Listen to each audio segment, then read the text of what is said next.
Peace to Hearts. Looks like we're at the halftime already. I watched the game on the stream, so my stream is still going. I got maybe like 20 seconds left.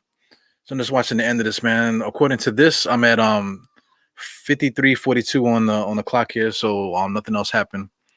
So far so good, man. I mean, like this is one of those games that they're like, there's no way in the hell the Knicks should lose this game, man. Because I mean, just talent wise, I just had the Washington Wizards roster up. We got both teams there. You got the Knicks and Washington. I'm just looking at their roster. A couple guys. Alex Len. Alex Len just had a full court dunk just now. But he's not. I mean, he's not trash. I ain't gonna tell him he's trash. He's a young guy still developing. But he's not really good, man. Ish Smith, Clyde's favorite player, Ish Smith. He's been terrible. Maybe a couple assists. Like Clyde said, man, he does a good job doing everything except he just can't shoot. If he gets, he's basically like Alfred Payton, Ish Smith. They're like distant cousins. A couple other guys, Troy Brown Jr. is decent, man, but I mean, you could just see this just the way they contribute to the game. There's a lot of zeros. Denny got a lot of zeros. Everybody's favorite free agent just because he could shoot threes. Bertans, he's on 5. He got 2 rebounds, nothing else. Garrison Matthews embarrassed himself, straight zeros across the board. Washington is just not a good team. You got Raul Neto or Nito, whatever you want to call him. He plays good whenever they give him a lot of minutes, but he's like one of those guys that needs that. It's like a high usage player, but he's also trash. Robin Lopez, no matter what people say, he's trash too. He's a nice backup, but I mean, Washington Wizards are just a bunch of backups, man. Even Roy Hachimura, he's not really playing that good. So I mean, I feel like the Knicks are just toying with these guys. They're letting them hang around. What's the score? 53-42. I mean, the Knicks need to wake up a little bit, man. Don't let these guys catch up because before you know it, all they are is a one run away. Westbrook getting hot. Because even Westbrook is just a stat guy. He gets his points, he gets his rebounds, gets his assists, but it doesn't really affect what else is happening with the rest of the team. He's just an enigma in himself, like a fly, and but he doesn't really affect other players on the court. You would think that a guy like that would galvanize the troops. You know what I'm saying? But he just doesn't have the right group of guys. Like there's a lot of low energy guys. Like Hachimura is low energy, Bertans is low energy. Alex Len is kind of low energy. Garrison Matthews, whatever. Is Smith, I just can't shoot. Denny Avdija. I was high on him. I kind of wanted him over, Obi Toppin. I wanted Obi Toppin, of course, over Denny. But if we was to get Denny, I would have been excited. But he's another guy that has like a low testosterone. All these guys, every single person that Washington drafted has low testosterone. It seems like, man. So I mean, that's basically why they're not winning. I know they have a lot of injuries, and I know Bradley Beal is not playing. But I think even if Bradley Beal was playing, the Knicks still will be winning, man. I feel like just the way they play, they have like no like soul to the team, man. So just throwing my 2 cents out there before the guys come in here. So we officially in the halftime right now, according to my stream. So that means the guys are here. I see everybody smiling. Hey man, so let's get everybody in here. You got Mr. Sim. What's going on, Sim? And we got Mr. Uncle. What's going on, man? What's going on, guys? Low testosterone. Man, I talk my shit, man. But you guys don't agree? I feel like their whole roster is just like they're just waiting, like they didn't get their Red Bull yet or something. They're waiting for their Red Bull. Well, I mean, they're a bunch. I mean, you talk about a team with a bunch of role players. That's what they are to the fullest. Besides Russell Westbrook and Bradley Beal, they're just a team of, truly a team of role players. You know what I'm saying? Yeah. They're all complimentary guys that, I'm going to sit out here and wait for Russell to get me a shot or Bradley to get me a shot. You know what I mean? Because they draw attention. That's what their team is, except for Rui. Yeah, but Rui's kind of trash. Yeah, he's not. He hasn't been doing anything. And Davis Bertans, people talk about why the Wizards are so bad. They blame it on Westbrook, and foolishly they blame it on Bradley Beal. But they gave Davis Bertans a 5-year contract, $80 million, and he has been literally a non-factor, not just in this game, but the entire season.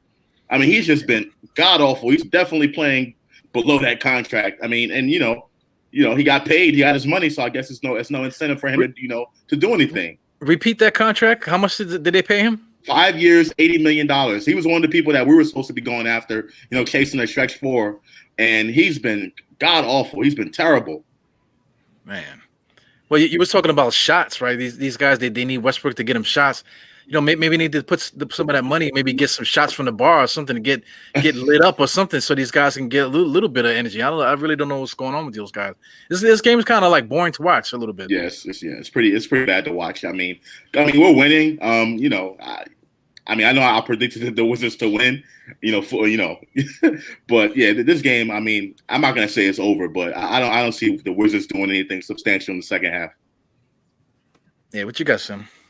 Yeah. I mean, I don't see the Wizards doing anything crazy, but I don't like that the Knicks are playing a lot of one-on-one basketball. Yeah, this guy. Did you see when this guy Obi Toppin was posting up?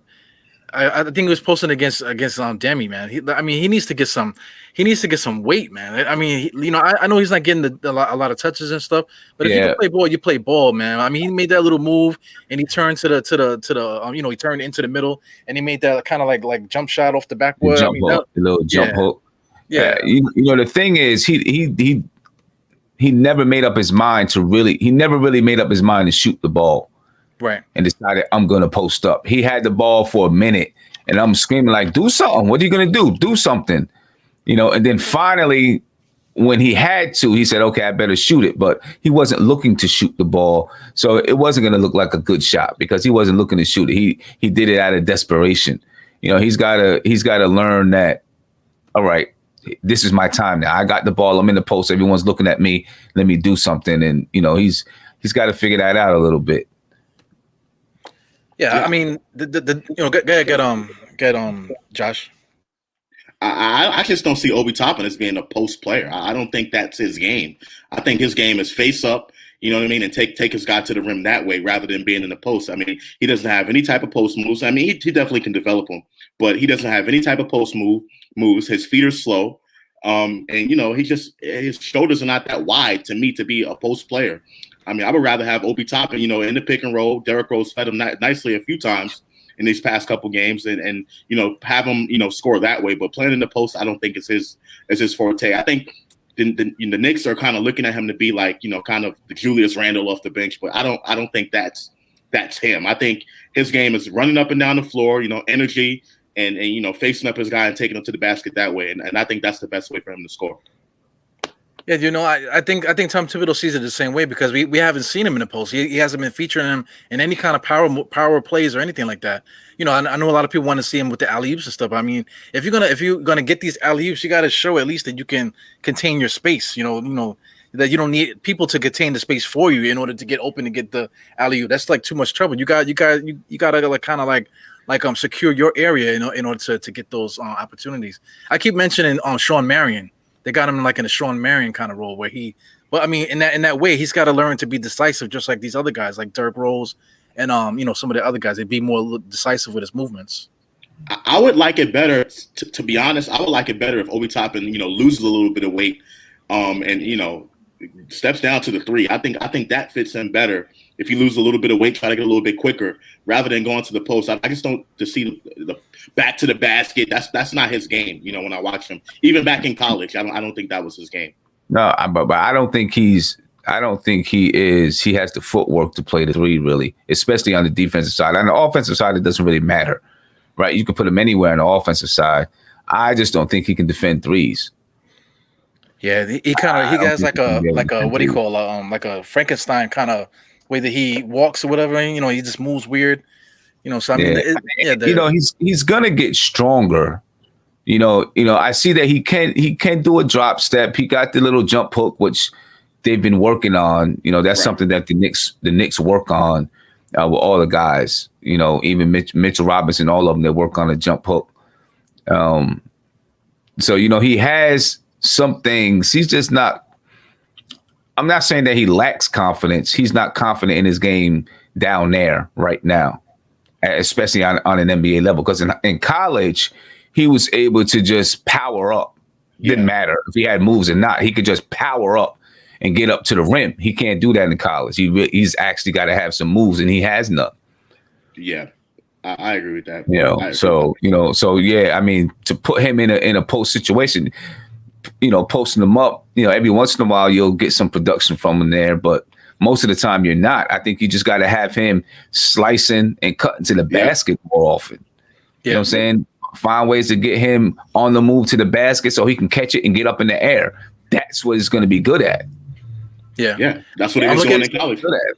Yeah, I'm looking at May 4th here. He's just saying that he needs to get the ball in the right position so that he can score. See, that's what I was just saying about guys that need the ball in a special spot in order for them to be successful. You alienate the whole roster. You alienate the whole team, the whole coaching staff, everybody, just so we can get you shot in a spot that you need it. You know what I'm saying? That reminds me of Jimmy Curry on Living Color. This is like back in the days where he was doing the kung fu, and he told the guy, say, yo man, attack me, whatever. So then the guy just stabbed him in the neck. He said, no, not like that. You gotta do it like this, So I mean, that's the whole problem. That's the whole problem with the Knicks and just the fan base and stuff. It's not so robotic, man. Guys gotta be able to play. We can't just set it up for one guy to do one thing. It just doesn't work that way, Yeah, I agree. I mean, I think he can slash from all over the floor.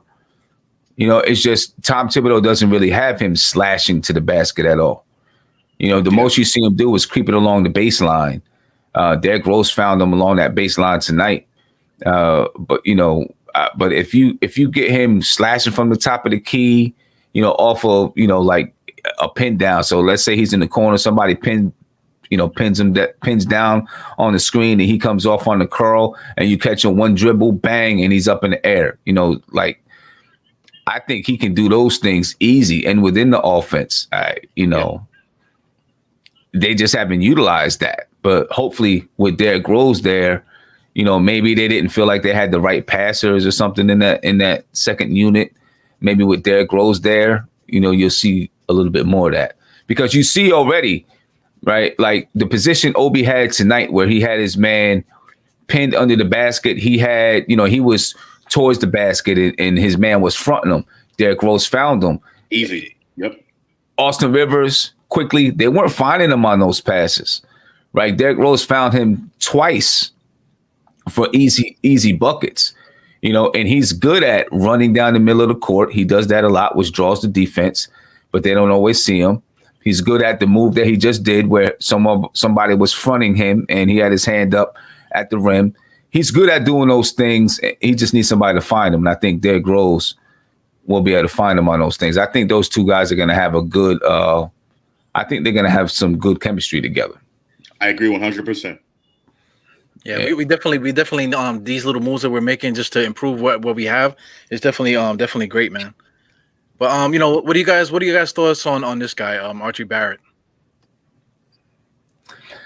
He's having another rough. I don't know what his numbers are, but just from the eye test, he looks like he's having another rough night. Putting the ball in the hole. He missed a few layups that he should have made. He missed a couple layups that he should have made. I think he doesn't. The Knicks don't really. Yeah, they don't really need him tonight to go crazy. I mean, DC is just bad enough, but I like the fact that he's taking shots. He's not shying away from shooting the basketball. I like that part of his game. It just got to go in the hole. But he missed a few layups that he definitely should have made. Yeah, take a look at the box score. You see Mitchell Robinson with the 10 and 14. This is one of those games where he sees Alex Len and he sees nobody else, that can really check him. So he's been kind of going crazy a little bit. He had that one alley-oop where when he got open, he freaking tried to rip the thing off the backboard. He's been really going hard against the rebound because he know this is food for him. Nobody could check him. Same thing with like some of these other guys. But RJ Barrett, he's not shooting well, but he should be looking at this roster too. Like this is food. He should be amped up and say, yo, I'm gonna bust these guys, joint real quick, I just, like we were talking, me and Josh were talking about it on the show that we did together. Just about, he just kind of want it, you know what I'm saying? And I feel like some days he does, and I feel like some days he struggles with that. So I think the thing with RJ, like with Mitch against a team like this, he can just say, I'm going to use all of my athleticism, and they're not athletic enough to deal with me. RJ doesn't have the athleticism. You know what I'm saying? He doesn't have a lot of speed. He doesn't have a lot of jumping ability. He's not really long. what I'm saying, like long arms and stuff like that. So it's like, he's got to use craftiness. He might be better at using his craftiness than some of these guys that's out there, but he's still got to use craftiness. So, you might not always see him excel even when they're playing teams like this. Looks like the half just started. Okay. Yeah. But since you mentioned that, man, I want to put Isaiah under the bus, man, because I watched that video of you guys playing one-on-one. So I mean, like you was scraping him all up and down the court and just shooting in his face, and he couldn't do nothing with it. So every time he got the ball, I was wondering, when is his big ass gonna take Sim down into the paint? Because I mean, like just visual as a basketball player, you look at a guy and say, listen, I'm gonna just scrape this dude. That's exactly the look that you gave Isaiah. You gave Isaiah that look that I'm just gonna scrape this dude up and down the court, and I'm gonna just get my little sweat. And I'm gonna just get off. Isaiah should have looked at you and be like, listen, I'm bigger than this guy. I'm gonna just power him down, and he ain't gonna stop me. But that's not what he did. He did a lot of cursing. Oh, every time he missed one of those crippled jump shots that he was taking. His hand was going like all kind of like this. I don't even know how the ball got out of his hand. You know what I'm saying? But I just as a basketball player, we all play basketball. Right. So I mean, once you see a guy in front of you, you kind of get that energy that I could take this guy out, so I just kind of would like to see that, coming from our guys. Yeah. Just one thing, Nerlens Noel starting the second half, so I don't know if Mitch is hurt or something. Oh man, hope not. Well, let's find out, man. We gotta get guys back to the game. So thank you guys for coming in. I appreciate both of you, man. You guys are like two of my biggest supporters, man. I really appreciate you guys. I really appreciate you guys coming on my show, man. You know what I'm saying? So yeah, appreciate you, man. Man. All right, sure. Right. Hey, watch the movie. Check that movie out. It's pretty dope. Oh yeah, I'm definitely watching that tonight. It's good, Sam. It's good. Yeah. All right, y'all. All Peace. Right. All right.